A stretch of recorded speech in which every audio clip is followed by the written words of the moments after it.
Okay, good morning folks. This is Ben with the 2008 iCamp, and I'm going to do a quick video tour of this trailer. I do have it for sale. I'm getting a lot of messages, and at a glance at this trailer you can see why. It's adorable, it's cute, it's all those great things, but it's also a vehicle just like your car that you are going to have to own, pay for, maintain, insure, wash, park. And I think a lot of the people messaging me are not considering those things. And the people coming to see this camper, I've had 3 people come, and pretty much all of them, I've been in sales for 10 years, I can read a person pretty well. All of them came on an emotion. They thought it was cute, they thought it's great. And then the reality of owning a camper set in for them. So I want to help some people that are messaging me from like 10 hours away, 4 hours away, to see the condition of this trailer, the good, the bad, the ugly, and make up their minds before they would commit to spending their time and gas to come and see it. So this is a fiberglass gel coat trailer. What happened, this is the first thing that all 3 people noticed. It has this pitting on the trailer. That is from, the trailer also needs washed. I'm going to try to do that today. That is from air bubbles when they made the fiberglass. It was a problem with these iCamp trailers. They got sued out the wazoo for it, and it could be part of why they don't make them anymore, because it did make quite an ugly, it looks like it was shot with a shotgun. But it is not holes in the trailer, it's just a pit.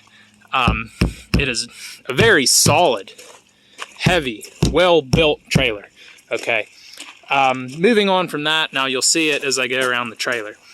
Moving on from that, you have your hot water, you have your both city water inlet, and your holding tank inlet. I put in the ad it's 50 gallon, that is not true, it's 30 fresh, okay?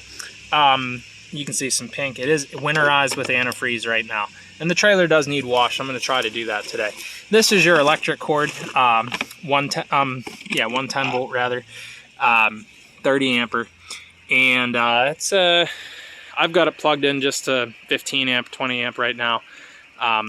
So AC and stuff, I don't want to push that too much. It's about a 20, 25 foot cord. Okay, so we've got that there.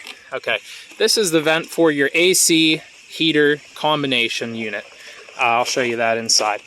You got your rear of the camper here. You got more of the shotgun pitting, whatever you want to call it. You've got the tail lights, brake lights, everything there works. You do have a crack. I did that, I think, when I first got the camper. I backed into like a stump. Water does not run down there, so it hasn't been a problem. I can patch it up for you.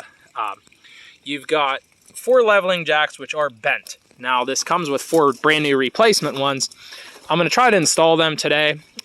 We can work that out. If that's something that you're not a handy person, I can get them on for you. Okay, so you have a, you do have 50 gallon gray and black underneath. Okay, so you've got your gray and black tanks separate. You got 2 separate levers. You've got your sewage drain right there. Typical stuff here. The camper does have new wheels and tires and brakes, and the bearings have been done. I've towed this camper thousands and thousands of miles. It tows great. We'll get into all that real quick here. Up front, we have our jack. It is a little bent. You can grab a replacement if you want, or I've been using it this way for 2 years. It's fine. This hump hides your propane tank as well as your battery. It is a new battery. Somebody before me put this kind of crass little hinge system on there. The propane tank should be pretty full. You got a new battery in there. I haven't had it inside. I've had it inside, stay out of the cold. I just put it on now that people are coming to look at this trailer. Let's see what else we got here. So on this side of the camper, we have our entrance. We have our exterior light. This is a vent for the refrigerator. And this is our entrance door with a porthole window, the source of much of the cuteness factor of this trailer. Okay, so let's go inside. So we have a screen door, typical camper stuff. Okay, so here's what everybody I think is asking me about. The floor situation. It's a little damp in here. Some people were just in here, so they got their shoes.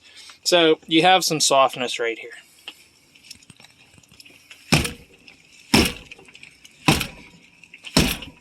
Okay, now I want to tell some folks here, I've been working on campers for about 20 years. I've had about 100 of them. If you were to professionally replace this floor, okay, that would involve removing the frame from underneath of this camper. You're probably never going to do that. This camper isn't worth that, and if you want that, go down to the dealership and buy a brand new one, okay? Now, if you wanted to maybe cut it out, get in there, put some new wood, maybe some fiberglass resin to shore it up, that would be fine if you know what you're doing. If you don't know what you're doing, this repair, it's been this way for 2 years, okay? I've had the trailer for 2 years. Going on 3, really. It hasn't really gotten worse. I did drop a skillet and it cracked the vinyl there. I use it just the way it is. If you don't like that, this is not the trailer for you, and that's just the end of the discussion on that factor. Everywhere else in the trailer, there are no problems with the floor. The vinyl is dated. I mean, you could, you know, come up with some creative fix. But anyways, moving on. So we have the kitchen here. We have a little kitchenette. You have a little faucet, a little sink. Little is the story with this. Had someone come and look and was like, it's really little inside. Yeah, it is really little inside, folks. This, you have your 2 burner here. Okay. It does not have an electric igniter. You have to use a lighter. You've got your overhead cabinets. So to open these cabinets, you press a button, keeps them closed while you're going down the highway. Press it, opens them up, okay? You got a couple GFI plug outlets. You've got your, I call them the airplane lights. These are all LEDs. I replaced them all with LEDs. Moving around here, let's look at the bedding area. So this is a queen bed minus 6 inches, okay? So this here is a topper. This will roll out. It's a 2.5 inch gel cool topper with a nice microfiber cover you can take off and wash. It will roll out and you have a sleeping area.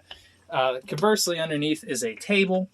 You pull all these cushions off. I'm not going to do that right now, but the table folds up. You have a little table. You can play cards, play your board games, take shots, whatever you do. Laying down in the bed, my favorite place in this camper. You get a little point of view here. So you have the ceiling. Another person commented on this. This is not water damage, guys. This is a piece of loose trim. It does need tacked back up. I can try to do that today here.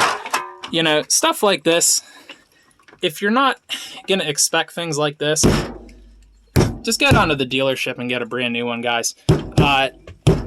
There's no water damage in here. That's nice. Set the smoke detector off. I did replace all the smoke detectors, all the that's going to be real nice here. All the CO2 detector.